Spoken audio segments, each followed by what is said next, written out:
أعوذ بالله من الشيطان الرجيم.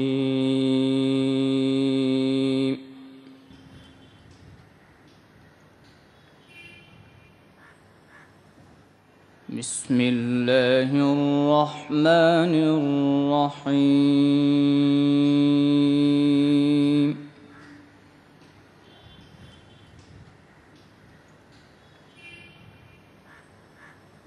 يا أيها الذين آمنوا اتقوا الله حق تقاته ولا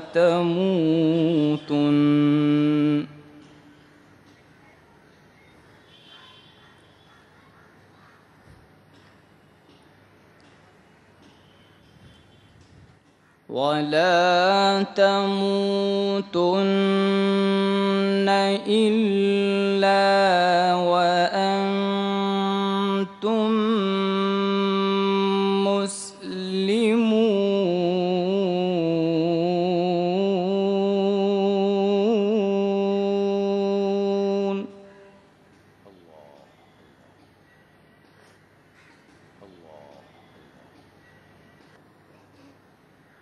واعتصموا بحبل الله جميعا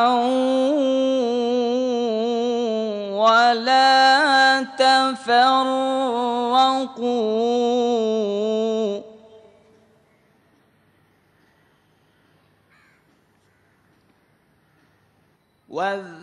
واذكروا نعمة الله عليكم إذ كنتم أعداء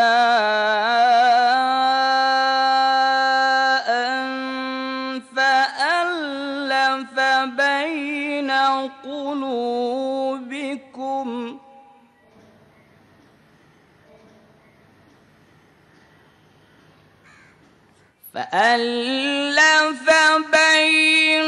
قلوبكم فأصبحتم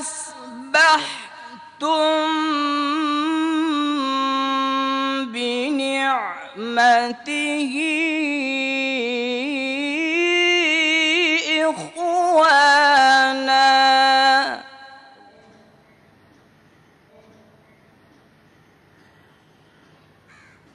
وكنتم على شفا حفرة من النار فأنقذكم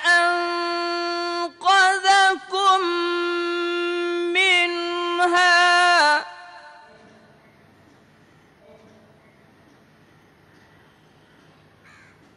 كذلك يبين الله لكم آياته لعلكم تهتدون.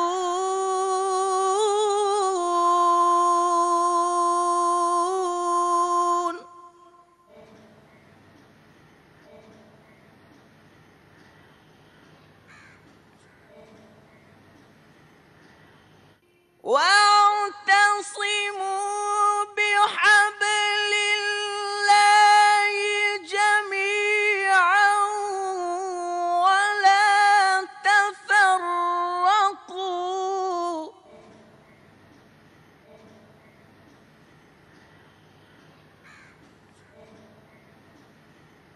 واذكروا نعمة الله عليكم إذ كنتم أعداء فألف بين قلوبكم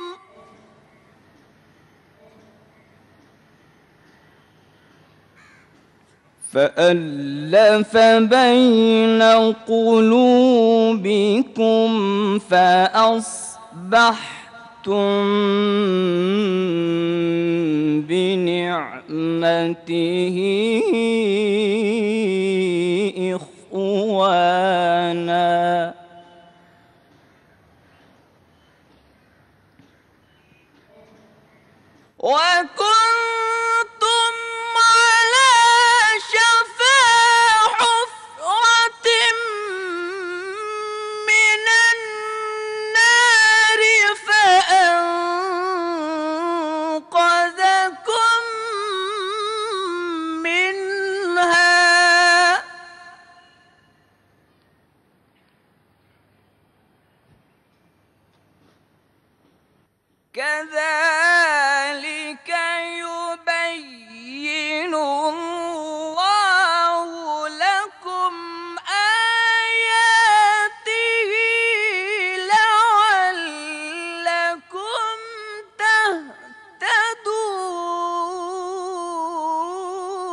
وَلْتَكُن مِّنكُمْ أُمَّةٌ يَدْعُونَ إِلَى الْخَيْرِ وَيَأْمُرُونَ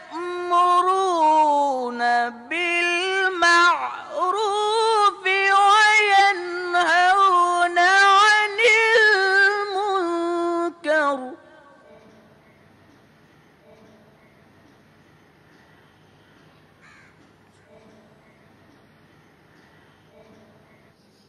وَأُولَئِكَ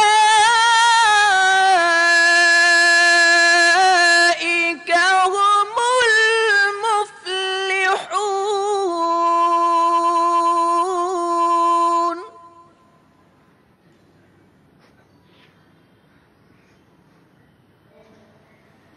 وَلْتَكُن مِّنكُمْ أُمَّةٌ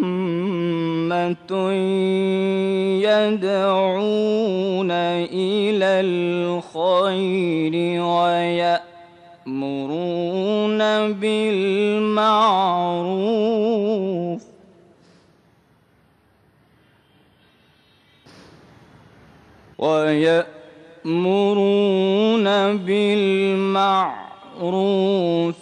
وَيَنْهَوْنَ عَنِ الْمُنكَرِ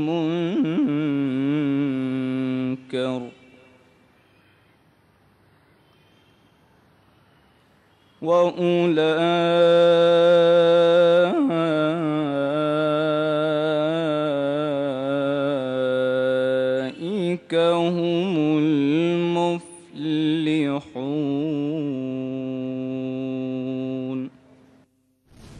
ترجمہ قرآن سورہ آل عمران سورہ نمبر 3 آیت 102 سے لے کر 104 تک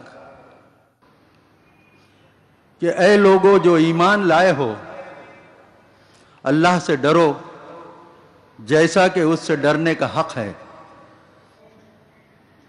تم کو موت نہ آئے مگر اس حال میں کہ تم مسلم ہو، سب مل کر اللہ کی رسی کو مضبوطی سے پکڑ لو اور تفرقے میں نہ پڑو، اللہ کے اس احسان کو یاد رکھو جو اس نے تم پر کیا، تم ایک دوسرے کے دشمن تھے، اس نے تمہارے دل جوڑ دیے اور اس کے فضل و کرم سے تم بھائی بھائی بن گئے، تم آگ سے بھرے ہوئے ایک گڑھے کے کنارے کھڑے تھے، اللہ نے تم کو اس سے بچا لیا۔ اس طرح اللہ اپنی نشانیاں تمہارے سامنے روشن کرتا ہے، شاید کہ ان علامتوں سے تمہیں اپنے فلاح کا سیدھا راستہ نظر آ جائے۔ تم میں کچھ لوگ تو ایسے ضرور ہونے ہی چاہیے جو نیکی کی طرف بلائیں، بھلائی کا حکم دیں اور برائیوں سے روکتے رہیں، جو لوگ یہ کام کریں گے وہی فلاح پائیں گے۔